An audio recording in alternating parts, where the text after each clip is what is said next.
taniman natin ng bamboo. And speaking with bamboo, mga kababayan, eto na, namamataan na natin. O ayan na, ang mga binhi na itatanim sa lugar.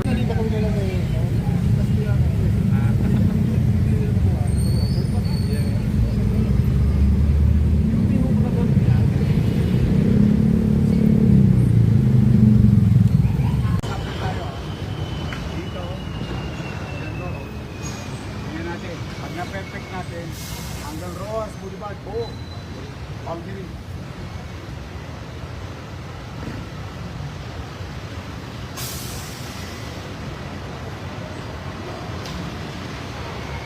Tawagin mo lahat ng tao mo, ha? Tawagin lahat si Bono. Hindi, ako bubuhat. Tuturo mo sa inyo paano ganito ang basura. Lahat ng tao mo. Pulutin. Hindi mo lisin lang. Pulutin.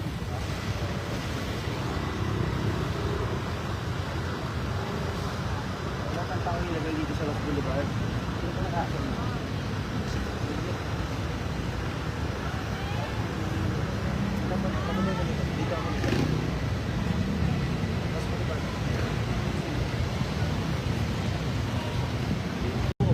Diretso.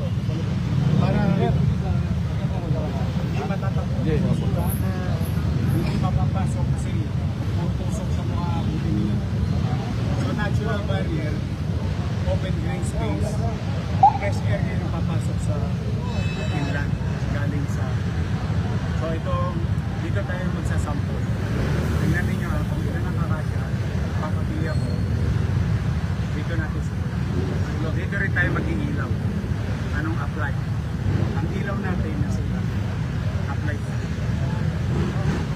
From there, hindi pa rin maganda masyado.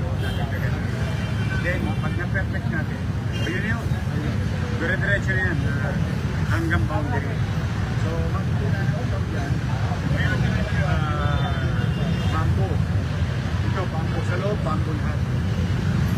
Hindi na pwedeng apakan. Hindi na pwedeng pasukin. Wala naman ang challenge ang 2 beses ang dilig sa isang araw. Dito ka na. Tingnan natin, ha. At least ano na kayo, density na lang. Hi sa lahat ng bumubuo at miyembro ng God First Vloggers. Maraming salamat sa inyo sa patuloy niyong pagsuporta sa akin. Huwag kayong mag-alala. Ingat, God First. Ayun mga kababayan, at nandito na naman po tayo sa may Bayview Park Hotel, no? Mga kababayan, tapat po ito kung saan ay pumunta ang ating Yorme Isko para i-check yung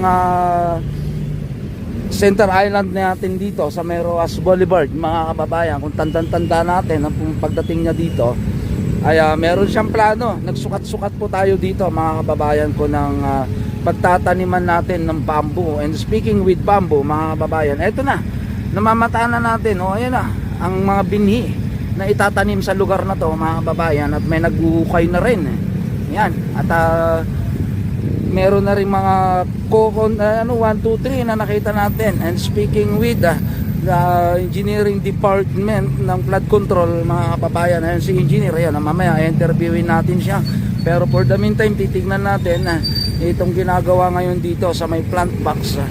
Ayan, sa may Roas Boulevard. Yan, northbound po ito na papunta ng lungsod na Maynila, Roas Boulevard, northbound. Shout out sa taga-engineering department. Magtatanim po tayo dito ng kawayan na ayon kay Yorme Isko, mga kababayan, kapag effective po ito dito sa lugar tapat ng Bayview, mga kababayan, Bayview Park Hotel ng Manila, ay lalahatin na po yan hanggang dun sa may Vito Cruz. So for the meantime, dito lang po muna tayo magsisimula. Ito ay kanila na pong inuhukay at may sukat po ito, no, mga kababayan, depende sa layo. Nandun yung mga binhi natin. Ayan, kanila na pong tinutatawid dito. At naandito rin si PDO. Ayun, oh. Shout out, boss. Ayun, oh. Nandito rin si PDO. Napilit isinasalba yung mga halaman para mailipat. Tol, shoutout sa iyo dyan, oh. Ayun, ha. Saan nililipat yan, Tol? Sa kabila. Ayun, papunta ng Kalaw. Sa may Kalaw? Sa may mga bakante, mga kababayan. Sayang nga naman, dahil madadaanan po ito na pagtataniman natin ng kawayan, oh, di ba? May ano pala to, parang gabi, no? May bunga. Ha? Oh, parang sibuyas. Ayan, oh, may laman-laman. Oh. Ayan, oh, si Daddy, oh, shout out. Oo, tinatanggal po nila, ililipat daw sa kabila. Kuya, Bak Manawa, yun. natin. Kala pinuputan. Sayang eh. Oo. Engineer, shout out. Ilan yung espasyo niyan ulit? Ilan yung espasyo? 8 inches bawat isa. Yun, so madami-dami ito. Ito lang muna, no? Ito hanggang doon. Paikot. 500 lahat yan. 500 lahat ng dumating na binhi. Saan galing yan, sir? Bulacan daw, kalumpit eh. Bulacan. Kanina deliver, pinamalang namin. Ano tawag nito? Anong Chinese, no? Chinese, no? Ayun, Chinese bamboo. So hindi siya ganung kalaki. Pero yung Nanganganak yan. oo, kung sabi mo 8 inches, ibig sabihin talagang mag-aano siya, yung talagang babakod siya. Magdidikit-dikit. Tapos yung gitna, Kaya yan din, bukain din namin yan. kain din. Ah, Lalak okay. daw kami sa mga may puno. So lahat talaga to, bamboo na siya. Magiging ala forest na talaga siya, no? Ayan, no? Tapos ititrim na lang yung mga gumagano sa gilid. Magki-clean and green tayo dito, mga kababayan ko. Shout out sa mga motorista natin, oh. Oh, di ba? Magtatanim kami ng kawayan. Ika nga ni Yorme, para hindi na matapunan ng basura, no? Yung mga tulonggis dyan, wala na kayo matutulugan. Eh, kaso nga lang, baka igaganon. Di ba? Bakod nga ni Manila Bay, sinisira eh. Kirain nila yan eh. Di ba? Pero mamonitor natin yan. Dapat pinapantay yan. Oo, pasisikatin natin yan, sir. Kung sino manunulongges. 500. Ayan, oh. Ito na, mga kababayan ko. No, nakikita ko pa lang eh. Sa 8 inches. Ayun, andito lang yan, kuya. Ilaw. Simula doon? Tumandaan. Ito? Oh, maaari kasi 8 inches lang yung ano eh. Wala pa isang ruler yung pagitan eh. Ganyan lang pagitan, oh, 8 ano. So ito, baka hindi lang 1,000 lalaman nito, sir. No, baka hindi lang 5,000, ay 1,000. Hindi yan.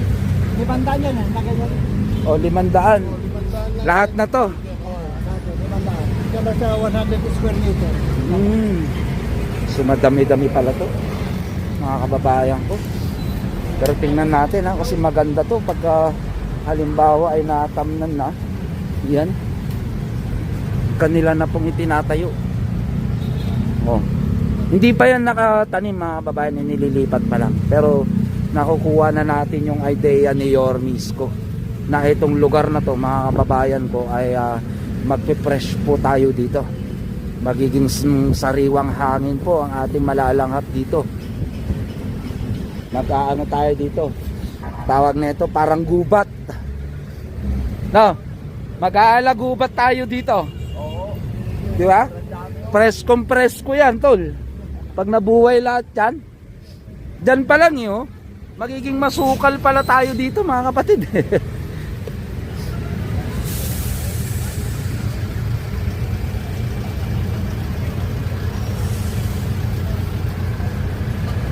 Ayan.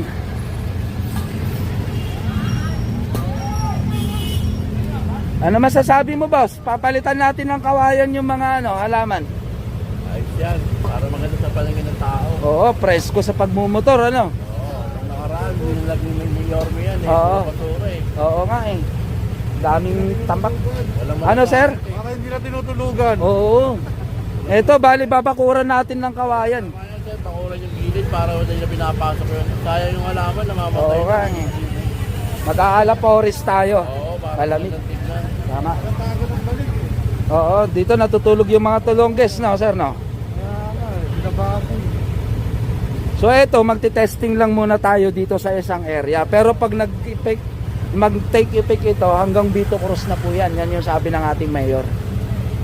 Pero mas maganda nga, may tutuloy-tuloy na para mas maganda ng tignan sa Oo. Eto, 500 yung bini. Hanggang dito lang daw. ay 500. 500 na tong bini na dumating. Para Eh, dyan lang. kasi ang pagitan niyan, 8 inches. Bawat isa. Di ba mga nganak pa yan? Solid talaga to. No? Kawayan tapos ano na lang, harangan na lang para hindi na tutulogin. Sayang. Ayan sir, ingat po. Ayan mga kababayan, natuloy-tuloy po tayo dito. Yan, at nakakuha tayo ng positive feedback mga kababayan ko, no? Para dito sa ating gagawin na pagtatanim ng kawayan dito. Diyan sa ating mga motorista.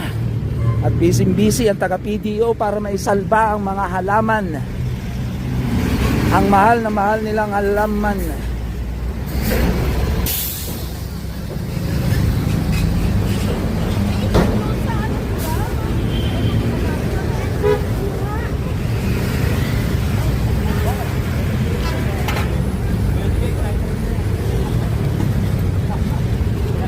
Gaano kalalim, boss? Gaano kalalim? Gaano kalalim? Ganyan lang. Okay.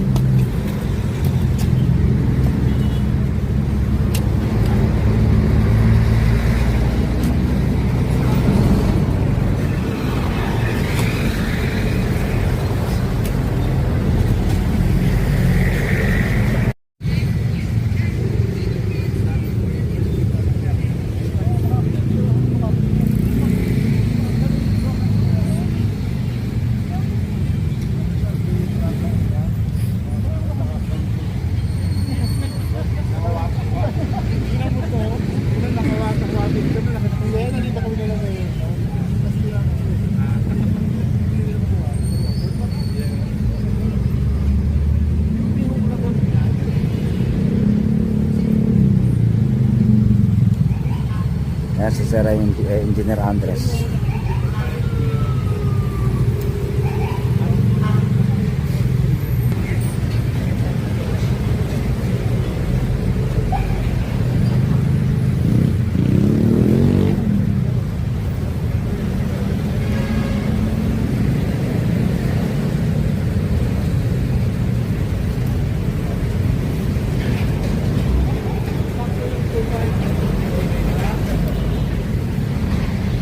So yan mga babayan, at alamin natin yung final na pinag-usapan para sa espasyo ng ating mga kawayan na to. Yan, si Engineer. Engineer, ano po yung final? 8. So yun pa rin. Pero wala pang final, mag-usap at sige hindi na So parang makukuha pa rin natin yung sinabi ni Yorme na 8. Di ba? O yun mga babayan, at 8 pa din. So yung kanina ay bali testing lang yun. Yan, pero nakakuha tayo ng idea. Interval mga babayan. So as is 8 pa din, 8. At aabot ng 2,000 mahigit 2,500. Okay? And that's it mga kababayan. At ating babalikan po ito after na matanggalan na po ng plastic, ma-final at tabunan na para dun sa final na balita natin sa lugar na to. Bye-bye and God bless. May bayad ba subscription? Wala, di ba? Click the button, subscribe, then click all.